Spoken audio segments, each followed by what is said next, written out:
Hey, welcome back to Morning Joe. We have some breaking news. Deval Patrick, former governor of Massachusetts, and reportedly early on an early favorite of Barack Obama and the people around the former Obama administration, people that led that administration, has decided, after passing on it last year, has decided he is going to enter the race for president of the United States. And you know, there are a lot of people saying that perhaps there's not an opening for him. Rev, I'm curious what you think, because we know right off the bat that if you just look at it on the surface, we don't know how he'll perform in the presidential contest. But it certainly has to be a concern to Elizabeth Warren that another Massachusetts political figure, in this case a governor, who was seen by the people of New Hampshire — New Hampshire is basically a Boston media market — for 8 years, is jumping into that race. And so may cut into her support in New Hampshire. And then the next race, the one that we've talked about an awful lot, South Carolina. Other than Joe Biden, there isn't a candidate that is really able to do well in the churches, really able to do well in moving older black voters. I'm curious what your thoughts are on Deval Patrick's ability to do well in New Hampshire and possibly South Carolina and be a factor in this race. Deval Patrick could end up being the quiet storm in this race. He doesn't make a lot of noise, but he can certainly drown some of the other opponents. When you look at the impact that he would have on Elizabeth Warren, being that he was elected and re-elected governor in a state that is overwhelmingly white, that he could get white votes, centrist votes, and is a credible black candidate. His affiliation and close association with Barack Obama, and the fact that he can go south and has the cadence of a minister to older voters. I mean, if you look at his speech at the 2016 Democratic Convention, it probably was the best one there outside of probably Michelle Obama. And I think that you really have seen someone enter the race that causes concern for Elizabeth Warren and Bernie Sanders, who needs the help in New Hampshire, and the two black candidates, Kamala Harris and Cory Booker, can't ignore. He has the gravitas. He is more centrist. He also gives a problem to whether Michael Bloomberg can come in as a centrist to swoop in. I think that in one announcement, in his own quiet way, he has really reshuffled the cards, and it's going to have a real impact on where this election goes. Jonathan Lemire, a couple things. If you're looking for the American dream, here it is in Deval Patrick. Grew up in the Robert Taylor homes on the south side of Chicago, raised by his mother, went to Harvard and Harvard Law School, grew up to become the governor of Massachusetts. We'll find out if Democrats were sincere in their deep concerns about Bain Capital, where he's a managing director. That was a big criticism of Mitt Romney in 2012. But it is late, and he acknowledges that in his announcement. It's late to get in terms of fundraising, getting on ballots. New Hampshire is tomorrow. He'll be there today. The deadline is tomorrow. Where does he fit into this race? What do you think his calculation was jumping in? Well, it certainly is a risk to jump in this late. He tells the Boston Globe that he acknowledges that any run for president is a Hail Mary, but this one is a Hail Mary from 2 stadiums over because of how late it is and how established the field already is. I think there are a few different impacts here. First of all, he is very close to former President Barack Obama, so that's going to raise questions about if Obama didn't tell him to, like, hey, don't do this, what does that say about how Obama feels about Vice President Biden's candidacy? We know that the former president is not going to offer any sort of endorsement until the nominee has been selected.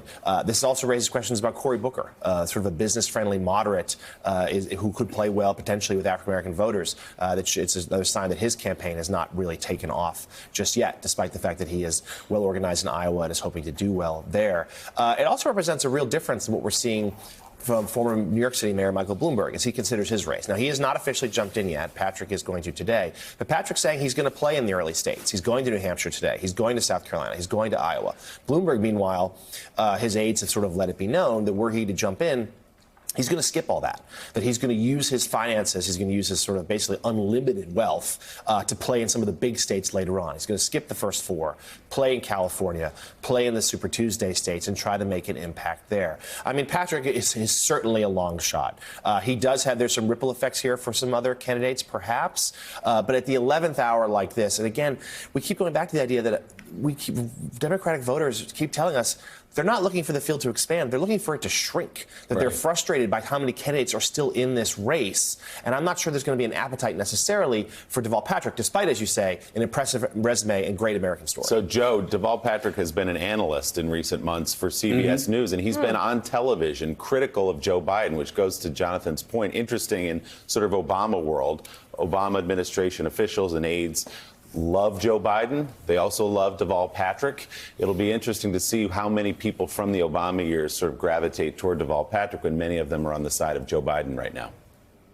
Many of them are. It's interesting, though, the president, though, and those around him reportedly were pushing Deval Patrick into the race. And we've, of course, heard that President Obama at times was iffy at best about Joe Biden's possible run. So yeah, it'll be very interesting to see how much of Obama world jumps in and helps Deval Patrick. You know, John Meacham, the events of the last week are very interesting as it pertains to Michael Bloomberg and now Deval Patrick, and it's very interesting in that if either one of those two candidates are successful in the least, then it shatters forever this political model that you have to throw a grand piano on your back and a knife between your teeth and hike up Mount Kilimanjaro, as Mika did, for a year and a half, campaigning and slogging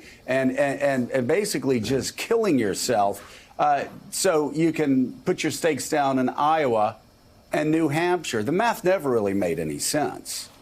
And it really makes absolute, because there's so few delegates awarded in those first two states. But again, the oversized importance to these almost all white states for a Democratic primary that is very diverse, it hasn't made the greatest sense. I wonder if we may be seeing the beginning of a new business model, so to speak, for candidates who decide they want to run. Because look, Deval Patrick has come in, and look at all the candidates who've already jumped in the race, raised tons of money, spent all the money, and quit. And almost everybody else is teetering on the brink of basically being out of money anyway. Right now, they jump in fresh, they jump in new, and they can have a 2-3 month sprint to these early contests.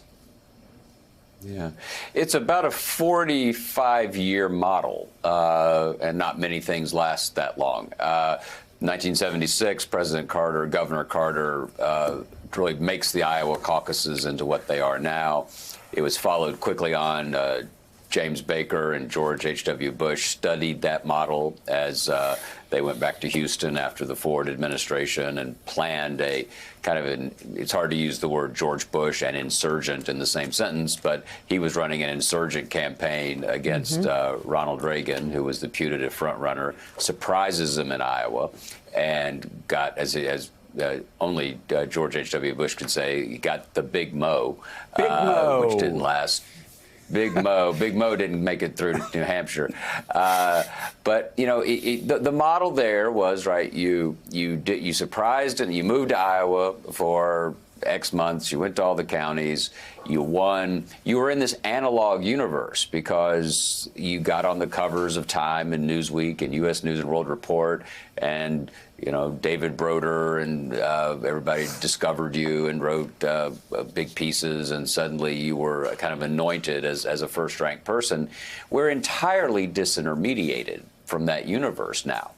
On the other side, which may not be dispositive, but we should also note, no nominee of either the Republican or the Democratic Party since 1976 failed to win one of the two of Iowa and New Hampshire. And so what Bloomberg is potentially doing by sort of pushing past Iowa and New Hampshire, looking down the road, absolutely makes sense from a data and cultural point of view. It does not make so much sense from the modeling point of view we're accustomed to. But as we have said before, let's be very clear. Donald Trump is president of the United States. So all of these Michael Barone-like rules that we use feel a little rickety. Okay, well put. Up next, I'm really looking forward to this. The wife of late Congressman Elijah Cummings is making a run for his old seat. Former Maryland Democratic Party Chair Maya Rockeymoore Cummings is standing by. We'll talk to her about why she's the best person to carry out her husband's legacy. Morning Joe is back in a moment. I want you all to know that it was not easy. What Congressman Chairman Cummings did was not easy.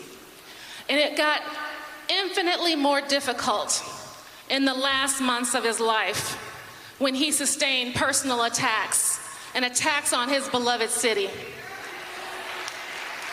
And while he carried himself with grace and dignity in all public forums, it hurt him. Because one thing you do not know about Congressman Cummings, he was a man of soul and spirit. He felt very deeply. He was very empathetic. It was one of his greatest gifts. And it was one of the sources of his ability to be a public servant and a man of the people. Thanks for checking out MSNBC on YouTube, and make sure you subscribe to stay up to date on the day's biggest stories. And you can click on any of the videos around us to watch more from Morning Joe and MSNBC. Thanks so much for watching.